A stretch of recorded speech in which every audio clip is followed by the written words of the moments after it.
କେଉଁ ସମୟକୁ ଆମେ ଦିନ କହିଥାଉ? ସୂର୍ଯ୍ୟ ଉଇଁବା ଠାରୁ ସୂର୍ଯ୍ୟ ବୁଡ଼ିବା ପର୍ଯ୍ୟନ୍ତ ସମୟକୁ ଆମେ ଦିନ କହିଥାଉ। କେଉଁ ସମୟକୁ ଆମେ ରାତ୍ର କହିଥାଉ? ସୂର୍ଯ୍ୟ ବୁଡ଼ିବା ଠାରୁ ସୂର୍ଯ୍ୟ ଉଇଁବା ପର୍ଯ୍ୟନ୍ତ ସମୟକୁ ଆମେ ରାତ୍ର କହିଥାଉ। କେଉଁ ସମୟକୁ ଆମେ ସକାଳ ବା ପ୍ରଭାତ କହିଥାଉ?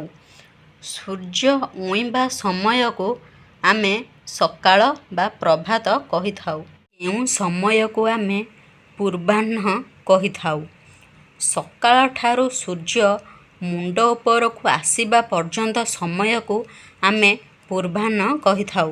କେଉଁ ସମୟକୁ ଆମେ ଅପରାହ୍ନ କହିଥାଉ? ସୂର୍ଯ୍ୟ ମୁଣ୍ଡ ଉପରୁ ଗଡ଼ିବା ଠାରୁ ବୁଡ଼ିବା ପର୍ଯ୍ୟନ୍ତ ସମୟକୁ ଆମେ ଅପରାହ୍ନ କହିଥାଉ।